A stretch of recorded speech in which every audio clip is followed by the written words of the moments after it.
Welcome to world crisis YouTube channel. आपने Burkina Faso का नाम सुना है? हो सकता है कुछ लोगों ने सुना हो और कुछ ने नहीं। अधिक संभावना है उन लोगों की होगी जिन्होंने यह नाम नहीं सुना। Burkina Faso. अगर बुर्किना फासो का नाम नहीं सुना तो आपने इब्राहिम ट्रॉरे का नाम भी नहीं सुना होगा, क्योंकि इब्राहिम ट्रॉरे और बुर्किना फासो दोनों नाम एक दूसरे से जुड़े हुए हैं। तो आज की इस वीडियो में मैं आपको एक ऐसे व्यक्ति से रूबरू कराना चाहता हूं जो वास्तव में एक प्रेरणादायक शख्सियत है। अभी उन्होंने एक नया अहित संभावित अद्भुत कदम उठा दिया है। आने वाले समय में आप इस व्यक्ति का नाम बहुत सुनेंगे।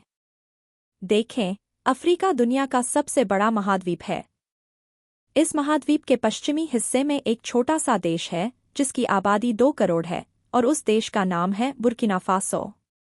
यह देश चारों ओर से भूमि से घिरा है, इसे कोई समुद्र नहीं लगता।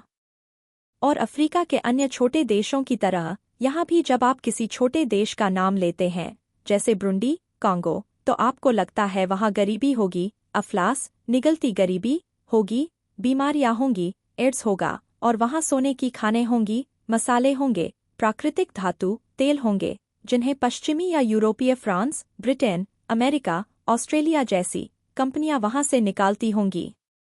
और उस देश में एक भ्रष्ट सरकार होगी जिसे ये पश्चिमी ताकतें अपने फायदे के लिए वहां थोप कर बैठी होंगी। और जनता छोटे छोटे जातीय समूहों में बंटकर, हथियार उठाकर, कानून को तोड़े बिना लड़ रही होगी, बीमार हो रही होगी, अफलास में जी रही होगी। यूनिसेफ की गाड़ियां आकर खाना बांटेंगी, लोग वो खाएंगे और उन्हें वैक्सीन भी लगेंगी ताकि वे बीमारियों से बच सकें। मक्खियां उनके ऊपर बैठी होंगी, उनका पेट सूखा हुआ होगा, पसलियां नजर आएंगी। अफ्रीका के किसी भी छोटे देश को देखकर यही कहानी बनाई जाती है कि वहां के लोग बहुत भ्रष्ट हैं, बहुत गरीबी है।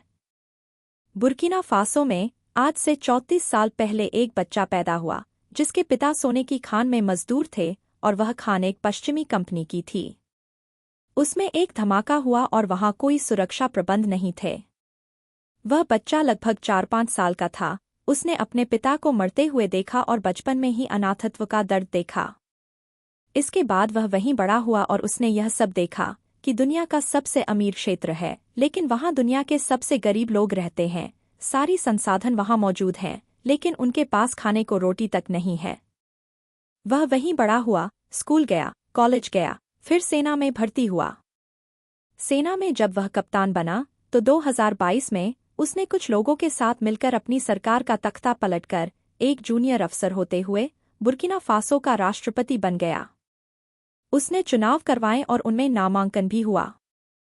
उस लड़के का नाम इब्राहिम ट्रॉरे है। यदि ट्रांसक्रिप्शन में गलती हुई हो तो कृपया माफ करें। इब्राहिम ट्रॉरे एक मुस्लिम शासक हैं बुर्किना फासो के। जब उन्होंने सत्ता संभाली तो उन्होंने अपने लोगों को केवल सपने नहीं दिखाए, बल्कि 3 साल के भीतर उन्हें हकीकत में बदलना भी शुरू कर दिया। उन्होंने सबसे बड़ा फैसला यह लिया कि जितनी भी सोने की खानें थीं, उन सब को राष्ट्रीयकृत कर लिया जाए।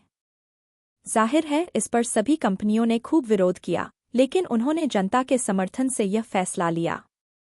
अब ये खानें बुर्किना फासो की संपत्ति होंगी। जनता इनके संसाधनों का इस्तेमाल करेगी, उनका सोना वे खुद उपयोग करेंगे और वह बाहर नहीं जाएगा।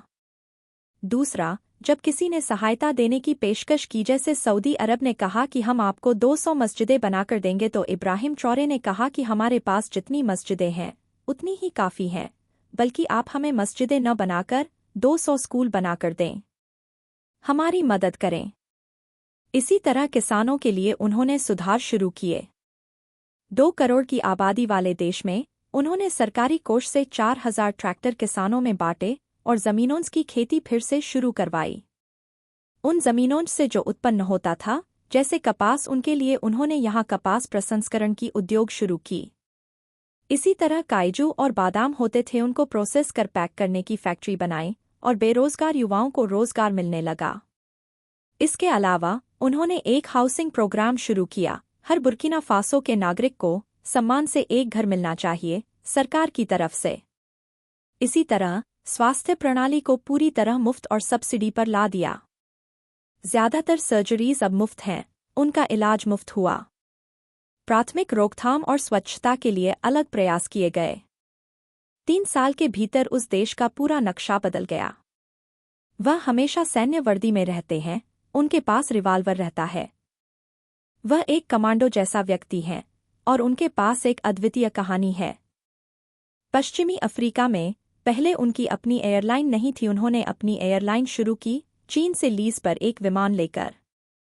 एक बार आत्मरिपण दुर्घटना से जहां फर्स्ट क्लास में कुछ अंग्रेज सीईओ बैठे थे, एक सामान्य कपड़ों में शख्स फर्स्ट क्लास में गया। टिकट सही होने पर भी उसे रोकने की कोशिश की गई, लेकिन धैर्य से उसने अपनी बात रखी। अंततः जब विमान में पहुंचा तो उस एयर होस्टेस ने उसके साथ बुरा व्यवहार किया। लोगों ने विरोध किया। जब विमान रुका तो वहां रेड कारपेट बिछा हुआ था, वाहन व गार्ड्स थे। वह साधारण आदमी जो था, राष्ट्रपति निकला। उस एयर होस्टेस को निकाल दिया गया। उसने एक पत्र लिखा कि वह जो आपने मुझे सिखाया है, मैं वही करने की कोशिश कर रही हूँ। मैं अनाथों के स्कूल के लिए स्वयंसेवी कार्य कर रही हूँ। मैं माफ़ी मांग रही हूँ क्योंकि आपने मेरी जिंदगी बदल दी। उनका बोलने का अंदाज बहुत ताकतवर है, अंग्रेजी में बहुत प्रभावशाली। एक अमेरिकी चैनल में उन्होंने बहस की चुनौती दी, कहा कि मैं बिल्कुल तैयार हूँ। वह बेहद बहादुर, ईमानदार, सरल व्यक्ति है, बुर्किना फासो का राष्ट्रपति।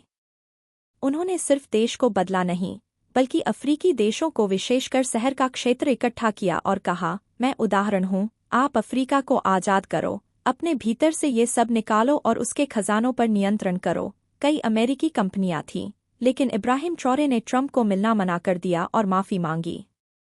ट्रंप नाराज हुए और कहा कि यदि आपने ऐसा किया तो पूरे अफ्रीका अमेरिका के खिलाफ युद्ध लड़ेंगे। कुछ समय पहले राष्ट्रपति पुतिन ने इब्राहिम ट्रॉरे को बुलाया। उन्होंने पूरी तरह आधुनिक विमान भेजकर स्वागत किया। उस पर लड़ाकू विमानों ने सुरक्षा की। मास्को में उनका भव्य स्वागत हुआ, बहुत बड़ी स्तर पर। यह अंतर्राष्ट्रीय राजनीति में एक नई चेतना जैसी बात है। जैसे चीन और रूस बढ़ रहे हैं, पश्चिमी शक्तियां उनके सामने कमजोर दिखने लगी हैं। उसी तरह अफ्रीका, जिसे हम सारी औपनिवेशिक शक्तियां कब से काबू में रखा था, अब जाग रहा है। यह सब कुछ इब्राहिम ट्रॉरे की अगुवाई में हो रहा है। उनकी उम्र मात्र 37 वर्ष है। आप उनकी भाषण सुनिए, आप चकित रह जाएंगे कि उनमें कितनी जबरदस्त नेतृत्व क्षमता है। मेरा दिल चाहता है कि हमारी पाकिस्तान सरकार उन्हें अपने देश में अतिथि के रूप में बुलाए, एक सॉवरेन देश के रूप में, और विभिन्न विश्वविद्यालयों और कॉलेजों में युवा वर्ग के साथ उनसे संवाद कराकर उनकी सोच और नेतृत्व की शिक्षाएं हमारे युवाओं तक पहुंचा दी जाए। क्योंकि वह स्वउदाहरण है, उन पर अमल कर रहे हैं, उनकी बातें बहुत असरदार होंगी और वह हमारे लिए एक आदर्श बन सकते हैं। वर्ल्ड क्राइसिस यूट्यूब चैनल इसके लिए जिम्मेदार नहीं है। यह केवल शैक्षिक और मनोरंजन उद्देश्य के लिए है।